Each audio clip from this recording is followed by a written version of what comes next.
The 45th presidential election took place on November 4th, 1924. Calvin Coolidge was seeking re-election. Warren Harding died in 1923, and so Coolidge took over. At the beginning of Harding's term, there had been a depression, but the economy quickly recovered, and now Coolidge was getting all the credit for it. Though Hiram Johnson, the senator and governor of California, challenged him, Calvin Coolidge was the Republican nomination. Charles Dawes of the Dawes Plan fame was his running mate. William Gibbs McAdoo appeared again to be a favorite for the Democratic Party. However, he had been associated with Doheny, a shady character who had been involved with the T-Bot Jones scandal, which tainted the Harding administration. As it turns out, Doheny associated himself with McAdoo, really hurt McAdoo, among other things. Later, Al Smith, the governor of New York, also looked to be a favorite. The 1924 Democratic National Convention was absolutely crazy. In fact, it was the longest convention in American history. There were fistfights between McAdoo and Smith supporters, but when it was all said and done, it was John Davis, a former representative from Virginia, who got the nomination. As a compromise speech, he wasn't even allowed to give an accepted speech because no one was really allowed to hear it. David was fairly obscure. Some remember him as a former congressman or a successful lawyer before that, but most Americans were like, ooh.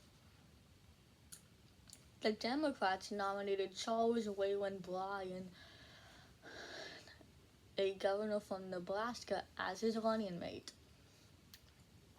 However, a lot of people weren't satisfied with the two-party system.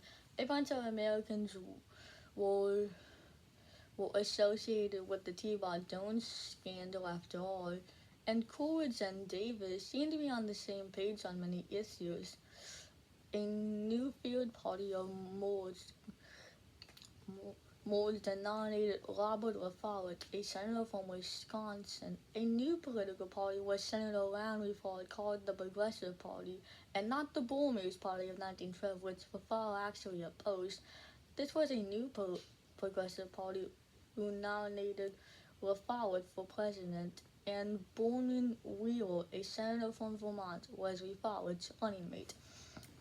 By election day, things were looking bad for the Democrats, as many Democrats were switching to support LaFollette, and here are the results. Calvin Coolidge easily won, remaining the 30th President of the United States. He received 382 electoral votes and 54% of the popular vote. John W. Davis finished with 139 electoral votes and 26.2% of the popular vote.